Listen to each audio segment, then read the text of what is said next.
రాబోయే స్థానిక సంస్థల ఎన్నికల్లో ఎవరితో పొత్తు పెట్టుకోబోమని పార్టీ గుర్తుతో బరిలోకి దిగుతామన్నారు సిపిఐ నాగర్ కర్నూలు జిల్లా కార్యదర్శి ఎస్ఎండి ఫయాజ్. పార్టీ గుర్తు అయిన కంకి కొడవలి గుర్తుతోనే బరిలో దిగుతామన్నారు. పార్టీ క్యాడర్ ఉన్న గ్రామాల్లో సర్పంచ్లు, ఎంపీటీసీలు సహా ఇతర ఏ ఎన్నికలైనా స్వతహాగానే బరిలో ఉంటామని అన్నారు. నాగర్ కర్నూలు జిల్లాలో ఉన్న నల్లమల్ల అడవుల్లో అనేక ఖనిజ సంపదలు ఉన్నాయని, వాటిని ఉపయోగించుకుని ఈ ప్రాంతంలో ప్రభుత్వం పరిశ్రమలు ఏర్పాటు చేసి నిరుద్యోగులకు ఉపాధి కల్పించాలని ప్రభుత్వాన్ని డిమాండ్ చేశారు.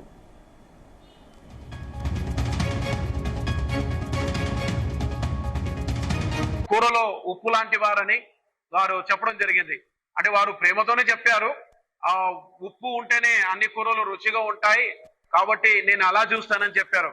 వారి ప్రేమను వారు వ్యక్తపరిచిన టర్మినాలజీ అలాంటిది ఉండొచ్చు, కానీ వారి అభిప్రాయాన్ని మేమైతే అర్థం చేసుకున్నాం. నిజమే, మీరు చెప్పినట్టే ఖచ్చితంగా కమ్యూనిస్టులు లేనిది ఈ సమాజంలో ఏ మనుగడ లేదు. దేశ స్వాతంత్రం నుంచి పూరుకొని ఈ తెలంగాణ ప్రాంతాన్ని విముక్తి చేసి స్వతంత్ర భారతదేశంలో విలీనం చేసినటువంటి ప్రపంచ పోరాట చరిత్రలో సువర్ణ అక్షరాలతో లిఖించినటువంటి తెలంగాణ రైతాంగ సాయుధ పోరాటం నిర్వహించి 4,500 మందిని బలిదానం ఇచ్చి 10 లక్షల ఎకరాల భూమి పేదలకు పంచి వేలాది గ్రామాలు దేశ్ముఖులు, దొరల నుంచి జాగీర్దారులు, లేకపోతే ఆ రోజు ఉన్నటువంటి రజాకారుల నుంచి విముక్తి చేసినటువంటి వీర ఘన చరిత్ర కలిగిన ఏకైక పార్టీ సిపిఐ. కానీ వారు ఉప్పు అన్నారు. మేము ఉప్పు మాత్రమే కాదు ముఖ్యమంత్రి గారు, కమ్యూనిస్టులు ఉప్పే కాదు, కమ్యూనిస్టులు నిప్పు లాంటి వారు అనేటువంటి విషయాన్ని కూడా మీరు అర్థం చేసుకోవాలి.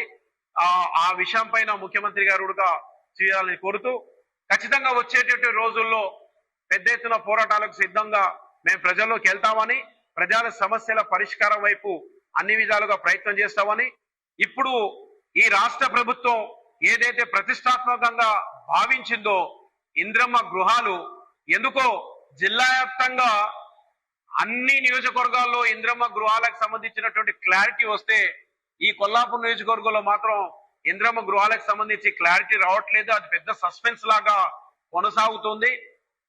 చాలా మంది ఇప్పటికీ ఇంద్రమ్మ గృహాలు లేనేటువంటి వాళ్ళు తీవ్రమైనటువంటి ఇబ్బంది పడుతున్నారు.